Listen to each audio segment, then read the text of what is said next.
Kemudian yang satu lagi, ayahnya Habib Syekh, Habib Abdul Qadir bin Abdurrahman As-Segaf. Lantas siapa ayah beliau? Ayah Habib Syekh ini, saya masih kecil wafat ya, ayah Habib Syekh. Ayah Habib Syekh ini hidupnya ngimamin masjid,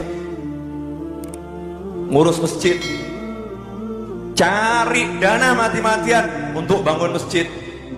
Hidupnya sederhana, semua waktunya dibaktikan untuk masjid. Maghrib sampai Isya tadarus Al-Quran dan dilanjutkan sampai sekarang di Masjid Jami' As-Segaf, gak putus. Itu ayahnya Habib Syekh tadarus bainal maghrib wal Isya. Nah, yang saya penasaran tuh sampai sekarang, saya pengen dapat jawaban dari ayahnya Habib Syekh, cuman belum dapat. Maksudnya minta mimpi terus dijawab gitu ya, belum dapat. Kenapa ayah beliau ini ngasih nama cuman Syekh gitu, kok pendek gitu namanya? Oh, cuman Syekh gitu kan? Saya ini versi Pak Novel, saya hubung-hubungkan, itu doa dari ayahnya. Kenapa? Karena ayahnya udah namanya Abdul Qadir, jadi kalau disambungkan Syekh Abdul Qadir, Syekh Abdul Qadir. Mungkin ayahnya pengen anaknya mewarisi apa yang dimiliki oleh Syekh Abdul Qadir Al-Jilani rahimahullah. Ini saya sampaikan bukan di depan Habib Syekh, baru sekarang saya sampaikan depan beliau. Saya keliling Indonesia dan sampai ke Hongkong, dimanapun saya cerita tentang ini, beliau nggak ngerti. Cuman sekarang beliau harus ngerti gitu ya. Semoga diamini sama beliau nih ya, semoga diamini. Itu Habib Syekh. Nah, Anda boleh buktikan. Makanya kadang ada orang ini ziarah jauh-jauh. Kalau saya menyarankan di Solo ini ada makam-makam wali-wali besar, udah nggak usah repot-repot, dekat. Tuh di Masjid Riyad ada makam, di Gabutan tuh ada makam, di Tipes itu ada makam, di Nglumprit ada makam.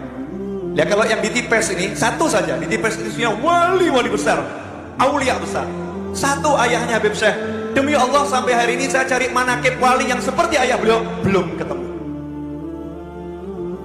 Cari wali yang meninggal hari Jumat ada, betul. Yang meninggal ketika sholat ada. Yang meninggal ketika sujud ada. Yang meninggal ketika jadi imam ada. Tapi coba kalau digabung, meninggal hari Jumat ketika sholat, mohon maaf, bukan sholat subuh, bukan sholat asar, bukan sholat maghrib, bukan sholat isya, tapi afdol sholatnya yang wajib untuk seluruh umat Islam, yaitu sholat Jumat. Meninggalnya hari Jumat dalam kondisi sedang sholat Jumat. Ini kalau kita hitung di dunia jumlahnya semakin kecil enggak? Cari di Google coba nanti. Cari di Google ya. Ketemu berapa orang nanti? Insya Allah nggak ketemu. Meninggal hari Jumat, sholat Jumat, posisinya dalam keadaan sujud. Itu nanti kalau kita search di Google, mesin pencarian Google, jumlahnya akan semakin sedikit. Jumat, ya kan?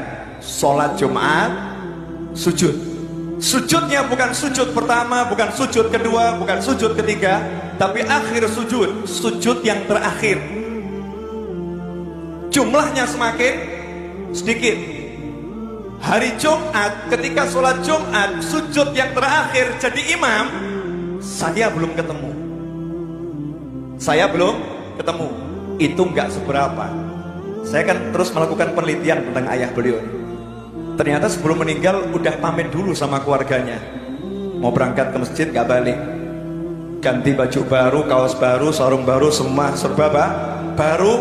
Bilang ini mau meninggal dunia. Sampai di masjid di saf kedua, saya masih ingat kisah dari Al-Habib Muhammad Najib bin Toha bin Abdul Segaf.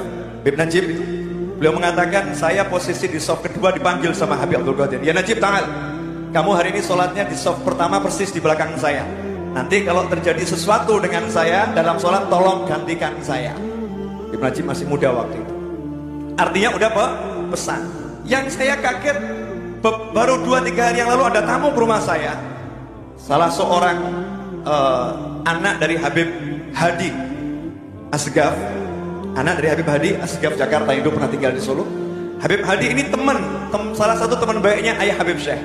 Ternyata satu hari sebelum meninggal, jadi hari Kamis, ayah Habib Syekh itu main ke rumah Habib Hadi dan mengatakan, ya akhi, besok saya mau meninggal. Besok saya mau meninggal. Carilah di dunia ini seorang wali yang meninggal di hari Jumat, sholat Jumat, sujud yang terakhir, jadi imam dan pamitan dulu sebelum meninggal dunia. Belum ketemu, makamnya di Tipes. Makamnya di Tipes tuh deket tuh sama Lotemat. Datang tuh Jumat ke sana ziarahin. Wali Songo dikelilingin, wali yang satu ini kita cari gak ketemu, tapi kita jarang ke sana. Betul atau betul? Betul atau betul? Ya, ziarahin. Walaupun kita udah ketemu sama putranya, itu akan sangat menyenangkan orang tuanya juga kalau kita ziarah ke sana. Sampai di sini jelas. Jadi kalau Habib Syekh begini kan pantas ya. Saya punya satu rahasia lagi yang udah lama saya pendam, malam hari ini mau saya sampaikan. Boleh Beb ya? Insya Allah nggak jadi fitnah. Almarhum Habib Anis itu beberapa kali diundang Habib Syekh untuk hadir maulid di Mertodranan, maulid tahunan beliau. Cuman beberapa kali berhalangan nggak hadir. Betulnya Beb ya? Malam-malam Habib Anis dalam kondisi yang kurang sehat. Saya duduk dengan beliau persis di ruang dalam di depan televisi. Habib Anis lagi duduk, saya duduk di seberangnya gitu. Tiba-tiba Habib Anis kemudian berdiri. Terus saya nanya, mau kemana Habib? Mau ke tempat Syekh. Kemudian saya bututin masuk kamar. Beliau ambil ridaknya seperti ini ya. Kemudian beliau berkata, dan ini perlu saya sampaikan biar orang tahu. Beliau mengatakan, malam ini saya akan lantik Syekh jadi Habib. Jadi kalau saya meninggal dunia nanti, di Solo ada yang bisa dipandang. Di Solo ada yang bisa dipandang. Saya sebutkan semua ini sebagai wujud syukur ya, biar Anda semua bisa bersyukur.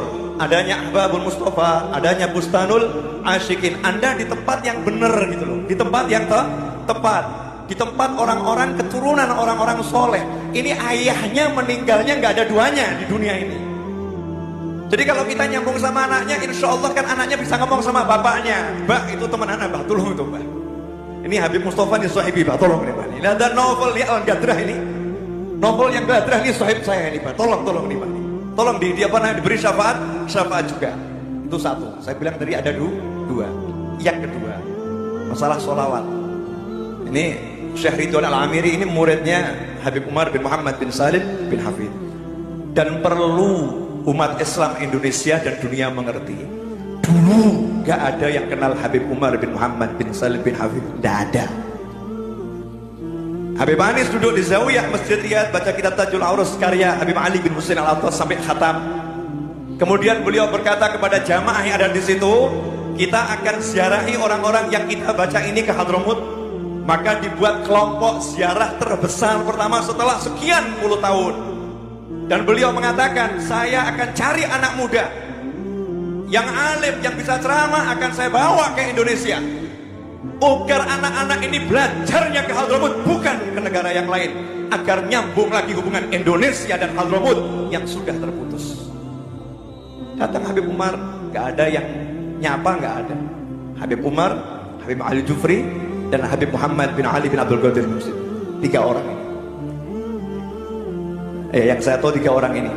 Yang pokok Habib Ali Al-Jufri, Muhammad bin Ali Unsib, kemudian Habib Umar bin Hafid. 3 orang ini kemudian setelah Habib Umar ceramah, Masya Allah, kaget orang-orang. Habib Anis berkata, bawa ini Habib Umar ke Jawa Timur, datang ke pesantren-pesantren, naik mobil saya, jangan izinkan satu orang pun masuk mobil ini, siapapun orangnya, kecuali bertiga ini. Biar yang 3 ini bisa nyaman di mobil, nggak disuk-suk orang, bisa nyaman. Alhamdulillah dari keliling ke pesantren-pesantren itu, berangkatlah kelompok pertama ke Hadramut. Waktu itu belum ada Darul Mustafa, tinggalnya di masjid. Sampai terbentuk pesantren sampai sekarang alhamdulillah ini murid-murid Habib Umar tersebar luas di seluruh penjuru dunia. Yang mau saya nukil adalah ceramahnya Habib Umar bin Hafid, jelaskan sholawat. Habib Umar nanti bisa dicari di YouTube ya, bisa di-download di YouTube. Menceritakan di Syria sana ada seorang ulama yang didatangi seorang wanita.